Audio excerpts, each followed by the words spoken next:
here today in the case of State versus Richard Alexander Murdaugh. He is here for a bond setting on two Beaufort County arrest warrants.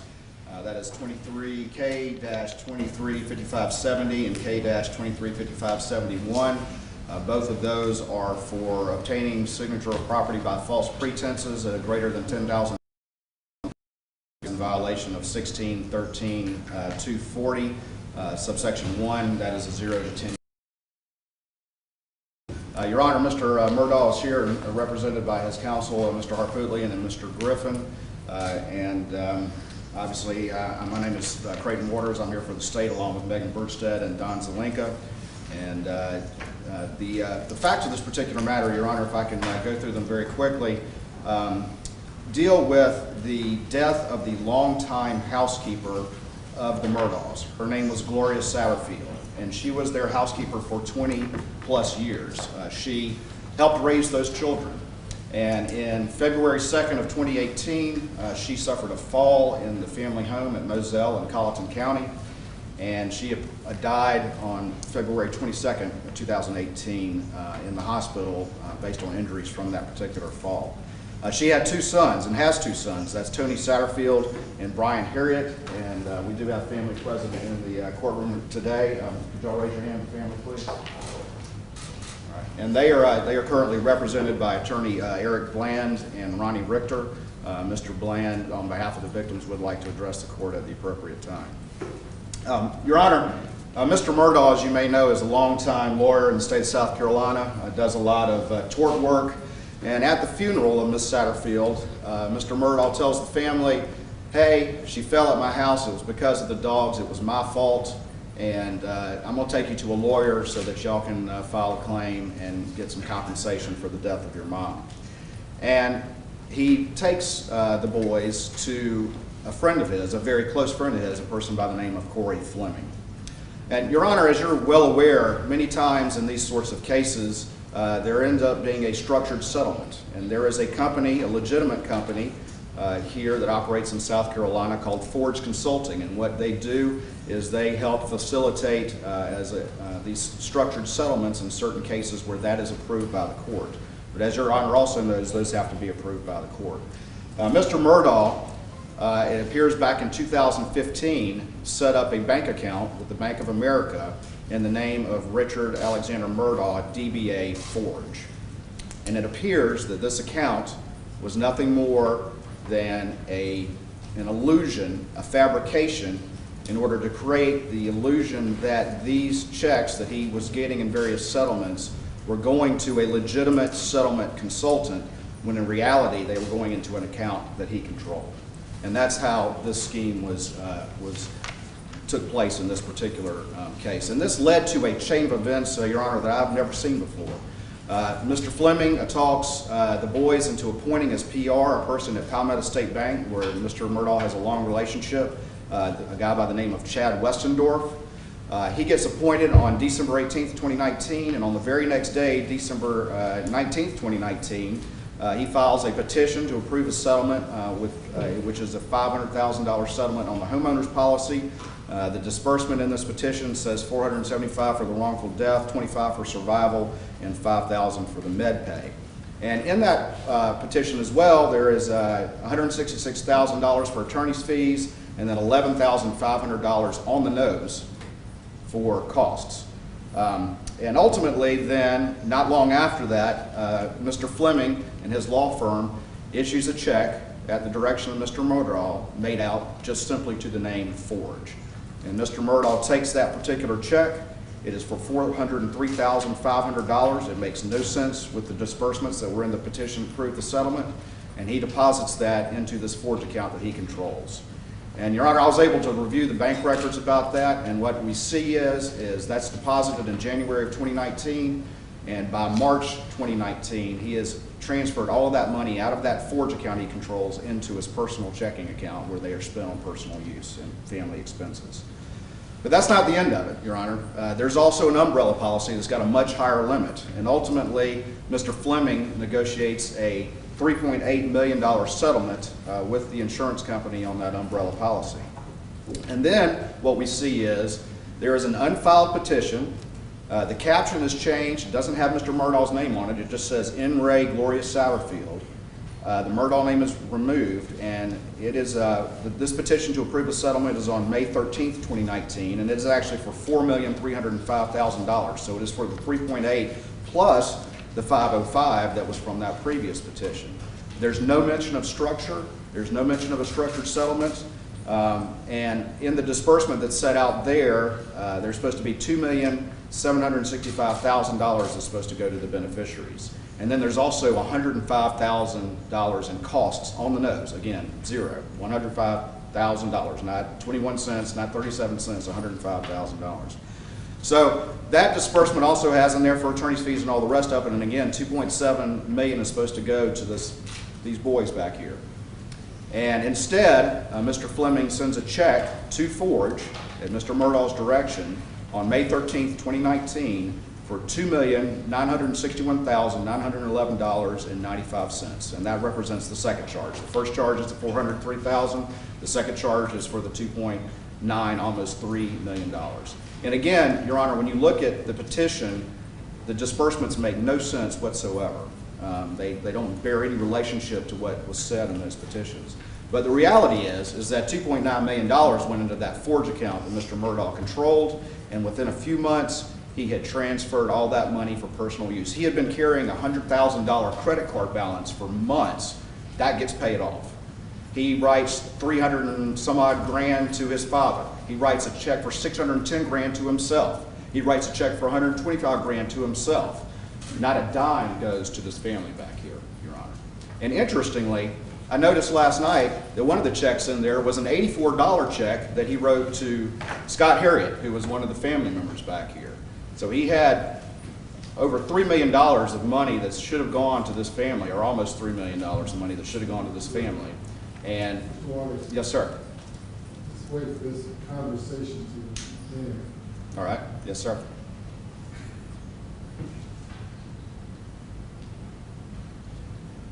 We good? All right. All right, so in any event, he had all that money. He absconded with that money. He transferred it into his personal accounts, and he used it for his own personal use. Your Honor, there is one final check that was in October of 2020, over a year after all this other stuff occurred, and that was for $118,000 that Mr. Fleming also sent to Forge, that Mr. Murdaugh absconded with that as well. That is not one of the current charges, but that is because this is an ongoing investigation, Your Honor. This is the tip of the iceberg. This is an ongoing investigation, and I think there's going to be far more that we will reveal as we review these records. But it's important from a law enforcement standpoint and a prosecution standpoint that we go forward on the charges at a particular point in time that we're comfortable on, and that's what we've done here today. Your Honor, very quickly, the state would be asking for a surety bond here today in the neighborhood of $200,000. We would ask for GPS. And the reason for that is that we do believe that Mr. Murdaugh is a danger. He's already, by the previous charges that he had, he's been a danger to himself. And a man who's a danger to himself is a danger to others. The underlying facts of those, and there's already been a bond set on that, and I recognize that, but the underlying facts of those charges were in fact violent. Someone who is suicidal is also a danger to other people.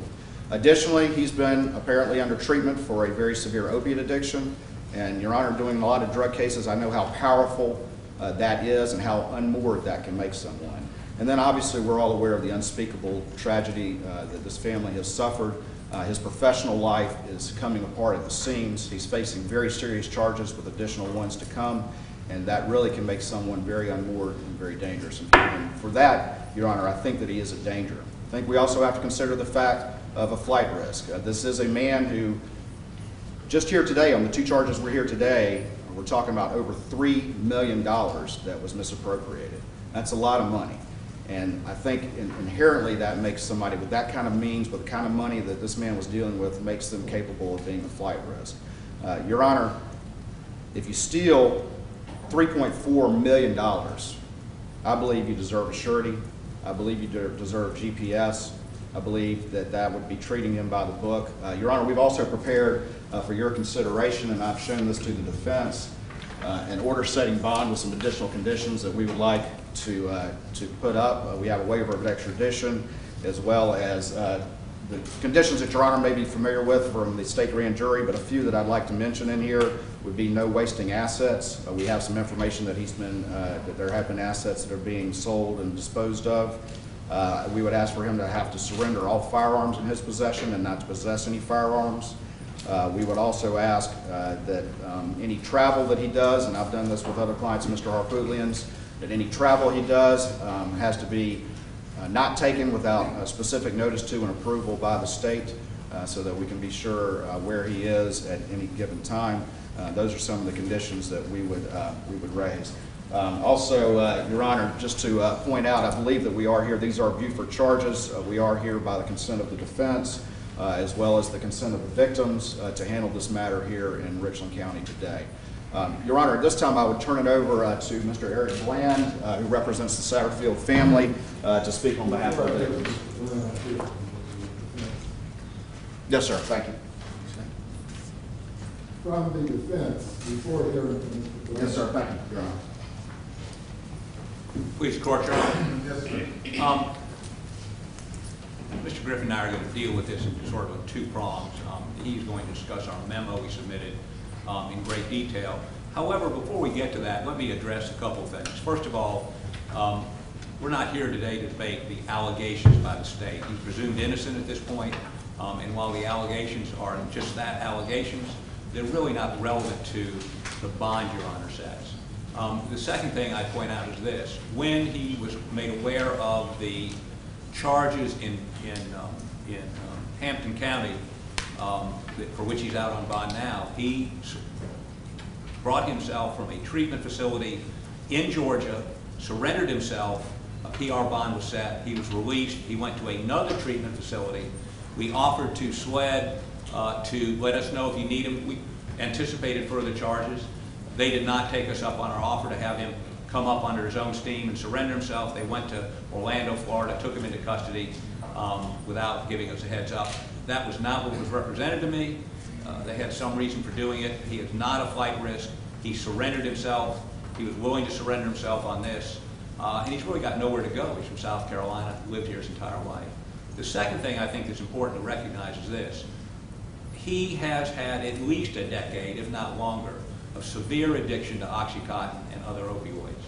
Much of the conduct we're talking about, and they're talking about here today, occurred because of that, some of it to fuel that, and certainly his judgment was impaired in a dramatic way. He is off of those. He has just completed almost 6 weeks of detox and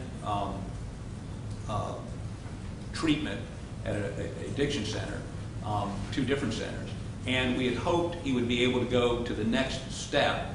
He was ready to do that. We had permission from the magistrate for him to do that before he was arrested a week ago, last Thursday.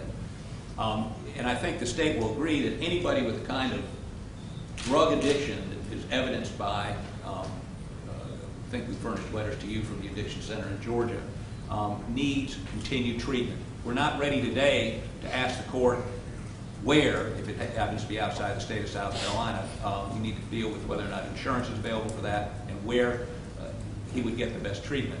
But we would ask you to consider, and Mr. Griffin's going to go into this in greater detail, a personal recognizance bond.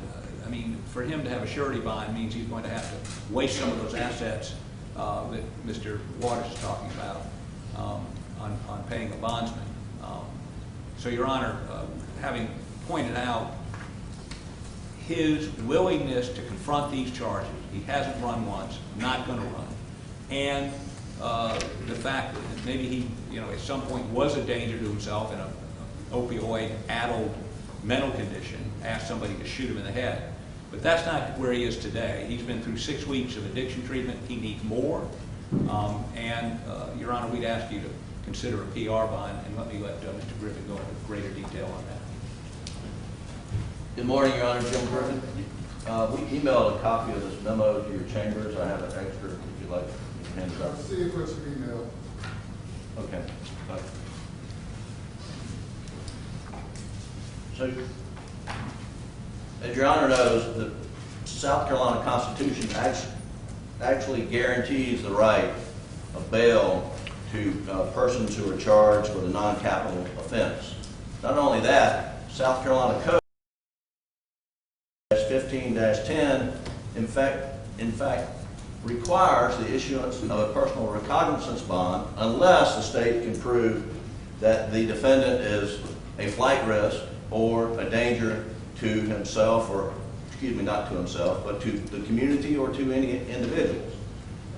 We don't think that the evidence presented here is that that the state establishing. I haven't heard from any evidence at this point. What? Heard from the lawyers, I haven't heard from law enforcement. That's right, and these are just charges, and we have representations from counsel for the state. The information provided to Your Honor in that regard, and it's summarized by Mr. Harpootlian, is that he voluntarily appeared once, was willing to voluntarily appear again. The state did not accept that offer, and he has actually been in custody since last Thursday, first in Orange County, Florida, where he was picked up at the treatment facility where he was located, and then transferred here over the weekend. Your Honor, with regard to factors that the court is directed to consider, the nature and circumstances of the offense charged, including the person's family ties, and we know Mr. Murdaugh has extensive family ties in the community, his employment up until he was confronted by his law firm of financial misconduct, in which he readily admitted to and resigned from the firm. He had been a long-time practicing lawyer in the state of South Carolina. His license has been suspended, and we are cooperating with the Office of Disciplinary Counsel in that regard, and he has complied with the rules applicable and the Supreme Court order that he notify all clients of his suspension. He's in full compliance with that. We're submitting an affidavit to Supreme Court today to support that.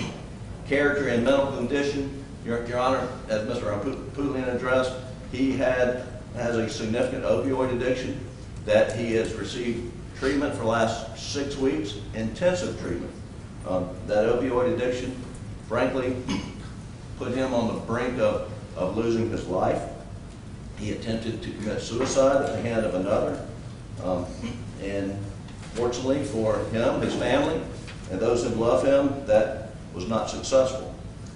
His length of residence in the community, he's 53 years old. He's lived nowhere but in South Carolina, primarily in Hampton County. Record of convictions, he has no record of convictions.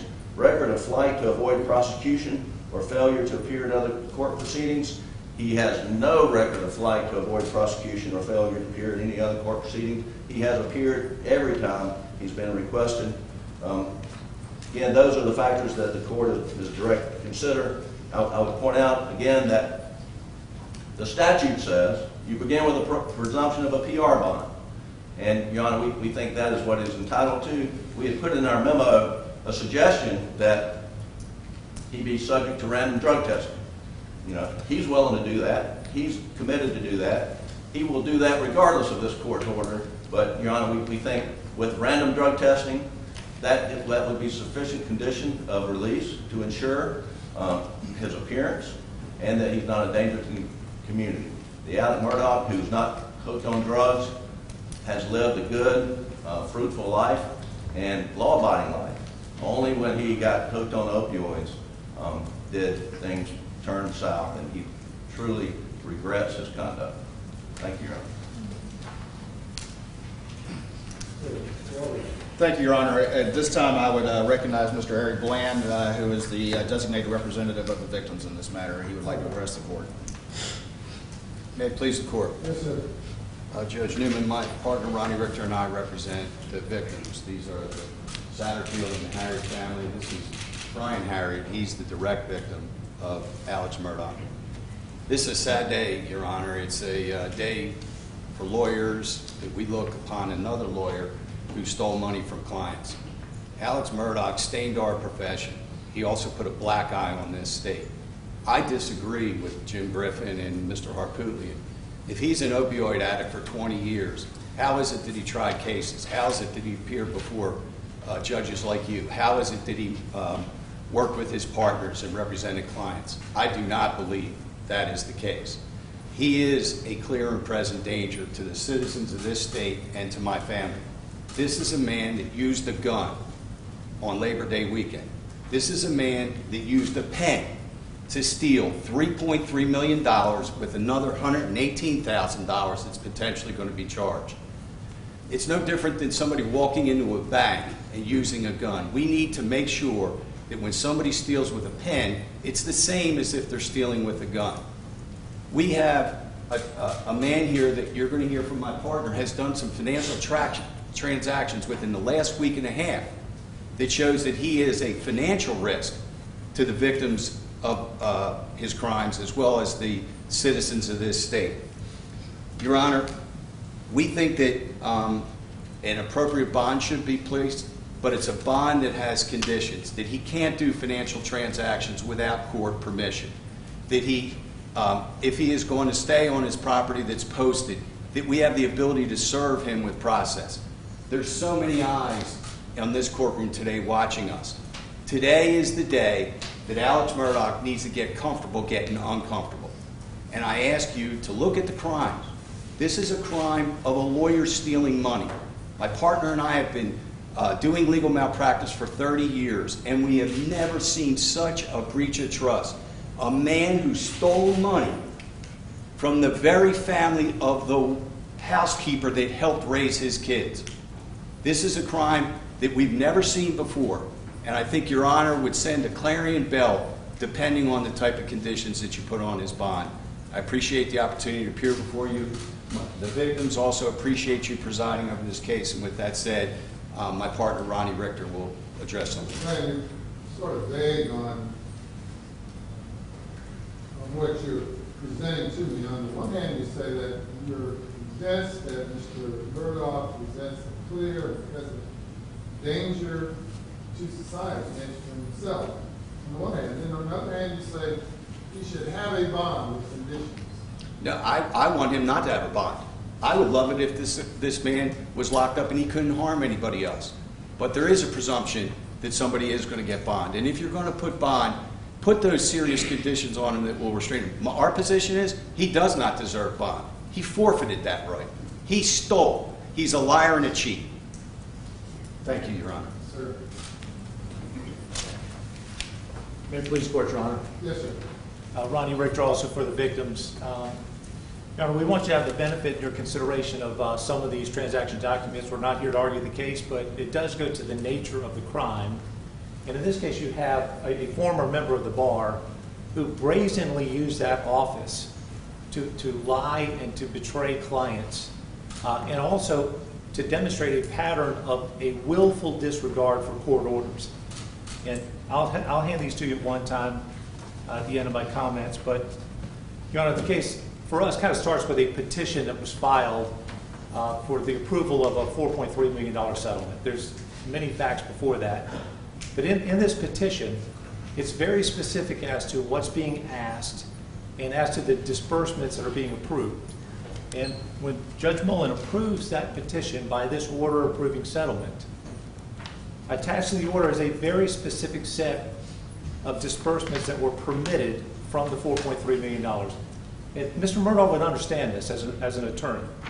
By court order, the only disbursements that were allowed to be made from that money were set forth on this schedule, including a check for $2,765,000 that was to be directed to our clients as the beneficiaries of their mother's estate. So instead what happens, they take this court order, they don't so much as file it in the court record, but they bag this court order, Mr. Murdaugh and perhaps others. And this, Your Honor, I'm going to submit for your consideration, is the trust account ledger from the Moss Coon Fleming law firm that shows exactly what happened when they left Judge Mullen's chambers. So instead of the disbursements on the order, instead of a check for $2,765,000 to our client, these checks issue. A check for $403,500, that's one of the checks that we're here to talk about today, to an account called Forge. And you've already heard, and I know Your Honor is well aware of Forge Consulting. Forge Consulting is the preeminent structured settlement firm in South Carolina. It's the place people go when they get large recoveries to invest and structure their money. Mr. Murdaugh intentionally set up an account in his own name, leveraging the credibility of Forge Consulting by calling it Forge. And so he directs others, write me a check and send it to a post office box in Hampton, South Carolina that goes without cover in the amount of $403,500. He takes that money, he misappropriates that money. Additionally, he requests that a check be issued to Forge for $2,961,931.95. You're not going to find that on Judge Mullins' approved schedule. That check likewise sent to a post office box in Hampton, South Carolina, under his control, takes the money, apparently misappropriates all of it. And as you've heard, there's yet another check for $118,000 that he requests, and it's sent the same way. Your Honor, that is, I can't think of a more willful, open, brazen violation of a court order than that. When they walked out of Judge Mullins' chambers with that order, all counsel and Mr. Murdaugh understood what was to become of that money and willfully disregarded it. And so we have grave concern that whatever conditions you put on this bond, he will likewise brazenly disregard. That's why we're asking for tight constraints on him. Your Honor, I have copies of the actual checks. Significantly, on the $2,900,000 check is endorsed Alec Murdaugh, DBA Forge. So clearly, he misappropriated those funds to his own use in open violation of the court's order. Now, we have concern that he has been engaged in a pattern now of dispossessing himself of assets for the purpose of avoiding attempts by us and others to collect against him. We know that in recent times he has transferred an interest that he owned in Green Swamp Club, a gun club, hunting club down in Beaufort. We're not sure exactly what money he got for this, but the transaction occurred on October 1st, 2021, and I'll have a copy of that for the court's consideration. He is listed for sale a Grady White boat that he owns for $115,000. And more concerning and more troubling for us is he has granted to his son a broad power of attorney, surrendering all financial control to his son. So, Your Honor, if you do consider a bond, we would ask that that bond restrict the ability of his son to assist in the dispossession of assets that would otherwise be available to right the financial crimes that have been committed on our family. Now, finally, Your Honor, it's important to note that we're not the only victim. We're the only victims here today. Mr. Murdaugh's law firm has sued him for allegedly stealing $10 million, more or less. Now, amazingly, it's only at the time that the Satterfields came forward with their complaints that the Murdaugh law firm discovered for the first time that there's $10 million missing, right? And what they explain on their website, and this is a notice that they published to the public on their website, is that all clients have been restored. No one has suffered a loss because of this. That is not true as to the Satterfields. Right, so if ability to pay is a concern for the court, apparently Mr. Murdaugh has enough wealthy and powerful friends and family members that somebody stepped in on his behalf to cure a $10 million wrong for him. Because that's what this represents to the world on the website. I can tell you it's not true as to our clients. So if you set a bond with a high financial amount, you should rest assured that he has the financial wherewithal through influential friends and family members to respond to virtually any bond that you could issue. So, Your Honor, we ask that you issue, if you're going to issue a bond, that it be for a serious amount. He has the ability to pay. And in closing, Your Honor, what's a serious amount? 10 million, 20, 30, 50, 100? $4.3 million feels appropriate to us. It seems to bear some relationship to the crime that was committed to our clients. And, Your Honor, in parting, there is one other victim in this courtroom you need to hear from, and that is the South Carolina Bar. Because I can represent to you, as a member in good standing and as an officer of this court, we get calls every day from lawyers about this case with one unified sentiment: outrage. You're outraged that this has happened. outrage that our profession is stained, and with the hope that the bench is going to start the process today of restoring some integrity and some dignity to the practice of law by letting it be heard that this conduct is unacceptable and that it will be met with the full force and fury of the court. Thank you, Your Honor. Thank you, Judge, and thank you, Mr. Bland, Mr. Richter. Very quickly, Your Honor, I've provided a copy of this to the defense, but I do have for your consideration if I can approach a proposed order that's got some of these conditions for Your Honor to select or not select, obviously, based on Your Honor's ruling. I have to receive what anyone proposes. Wanted to be clearly stated that I'm not bound by any suggestions or proposals by either side. Absolutely, Your Honor. The conditions on there are not selected, Your Honor. They're just the standard conditions, and again, you know, the ones that are of particular importance, aside from a decent surety and GPS, is the wasting assets provision. He's already surrendered his passport. The no firearms provision is of significance, and the travel needing the approval of state is of significance as well. There's a number of other standard conditions that I think would be appropriate.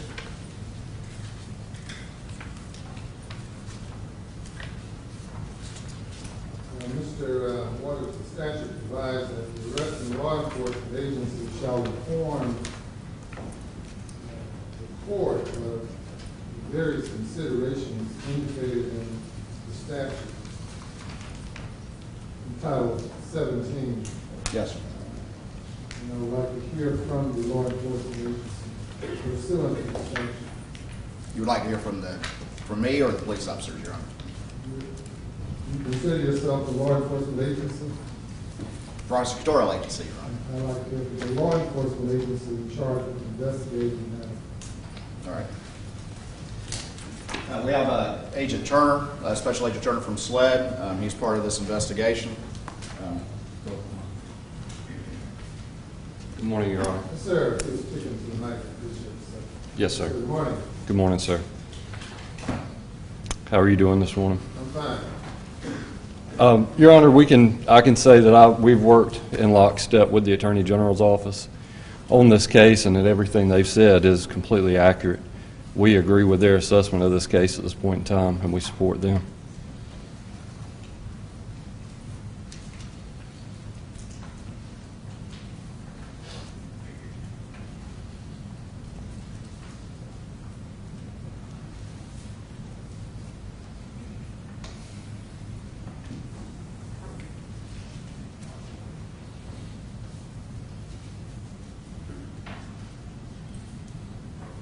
And indicated by the SLED chief that this investigation is one of a number of ongoing investigations. The statute provides that the court is to consider all incident reports generated as a result of an offense charge. In my mind, the court should consider the nature and extent of any ongoing investigation that can be disclosed that might impact upon the court's decision. How would you like to address that? Give me just one moment. May I consult with him, Your Honor? Yes, sir.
Yes, sir, Your Honor. I apologize.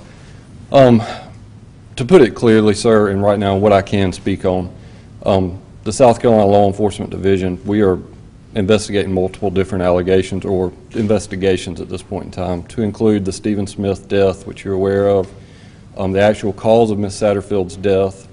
We're looking into that, the financial case that you're here with today, and numerous other financial investigations dealing with fraud or possible other criminal actions. As of right now, these are the charges that we are comfortable with and that we feel appropriate bringing forth. That's not to say that there won't be additional charges brought forth in the near future or possibly brought forth in the future. But these right now are the charges that we, the South Carolina Law Enforcement Division, felt were appropriate to bring before you today. Thank you, sir.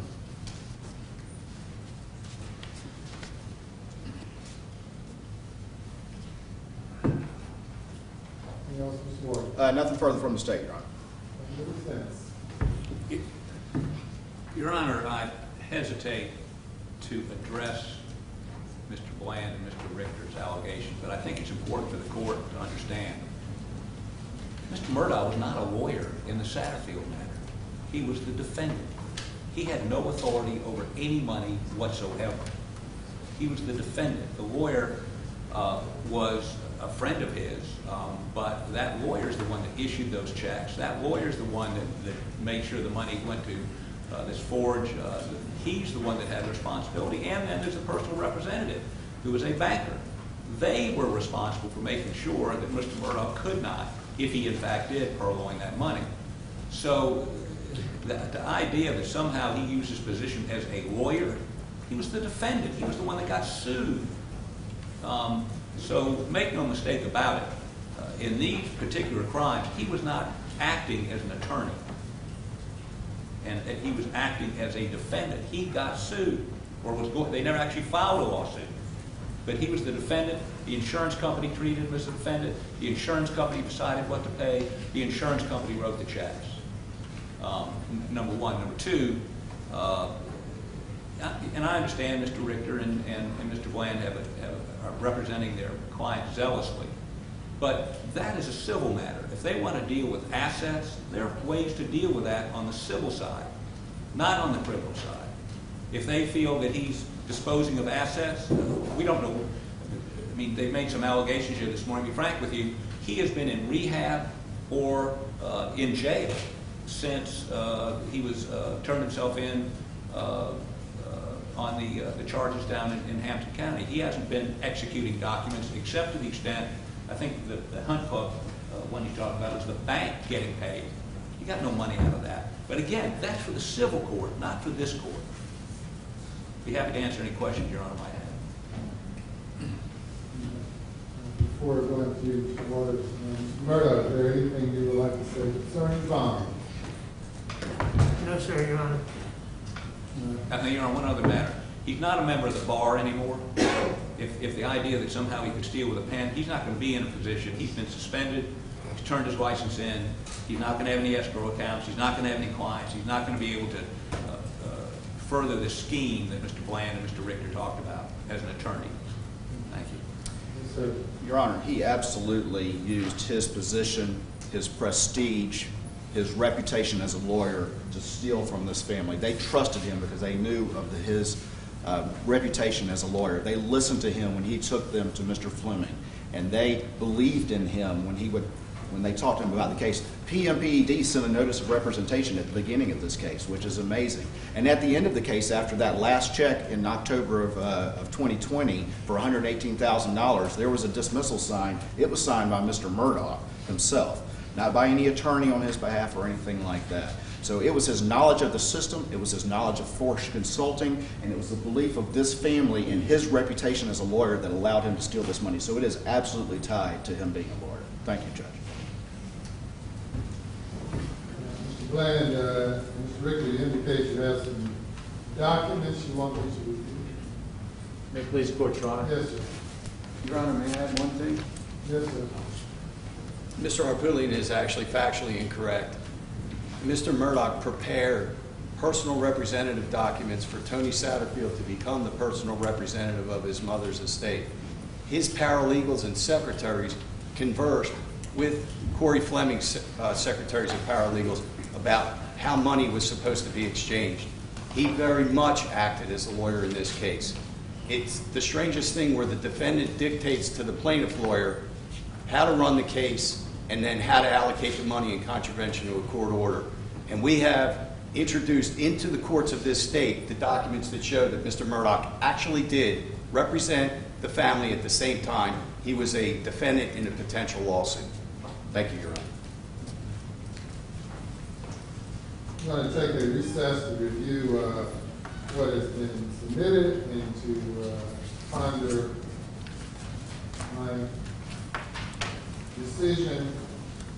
I say that I am not in any way considering personal recognizance wrong. I'm not considering that in any way. The issue for me is if the court should deny bond entirely. So we'll be in recess for about 15 minutes. Thank you, Judge.